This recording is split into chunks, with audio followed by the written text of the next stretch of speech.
I wish I could have been there for the discussions you may have had or the pondering you had in your hearts about how this experience may have impacted you, or the idea of the stones that you might carry towards other people, the way in which judgment can become a part of a person's heart and life, judgmental attitude. Perhaps you have encountered people that when they feel shame, when they feel upset in something they're inside of themselves, like they feel worthless, for instance, and they make themselves really big because they don't want to face that pain, or they don't want to say out loud, which would be helpful, wow, I'm feeling some really insecure feelings right now. But instead of saying that, they get judgmental and angry at others. And I really feel like this group of guys pictures that kind of a thing. Of course, it's a mob mentality. There's all things that are going on here, but that's one of the things it pictures. And I think that we can all get in touch with points in our lives when we've either experienced that or perhaps we've done that.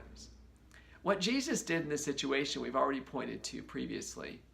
He made an opportunity for the men in the crowd to hear a different voice.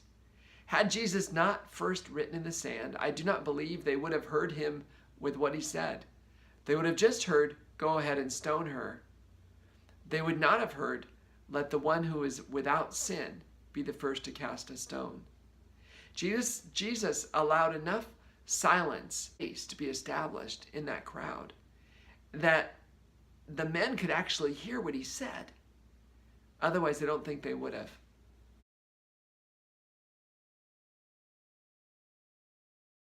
He also understood what was going on for this woman, that she felt so awful about herself in that moment was clear. And Jesus understood awful.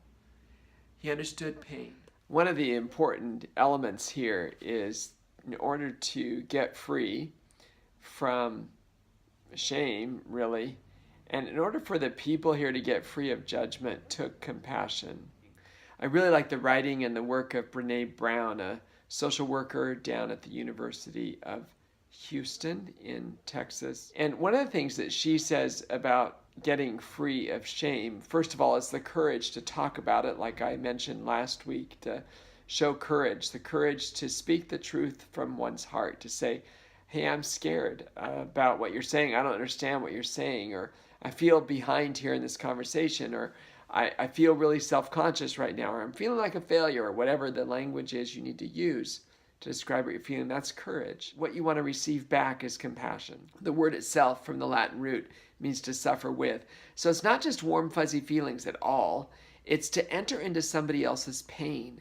The illustration here of Jesus getting down in the dirt with this woman is a picture of compassion, because he gets on the level with her. He's down in the dirt with her. He's experiencing the situation with her. He couldn't say it more clearly. I'm with you in this. I'm right here with you. You're not alone. The last part of this story is the place where Jesus has set this woman free from her shame, and he sets her free from her sin. He says, he allows it to be seen that this has been a place of judgment, where the crowd was saying one thing and then chose a different kind of a message because of the words of Jesus. So where they had originally said that she was going to be stoned, they decided not to stone her. And Jesus says, has no one condemned you? He puts it on her to answer the question. And the language that she gets to say in response is, no one, Lord. Neither do I, he says. Go and sin no more.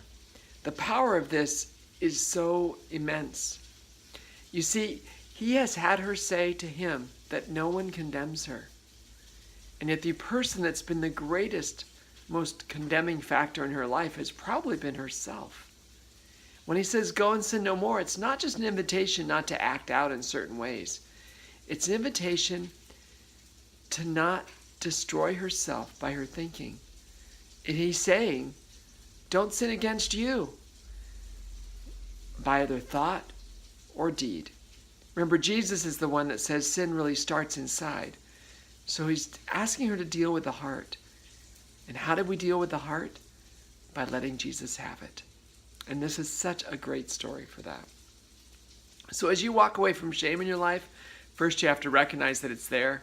I invite you to be courageous and invite you to show compassion to others, just like Jesus showed here.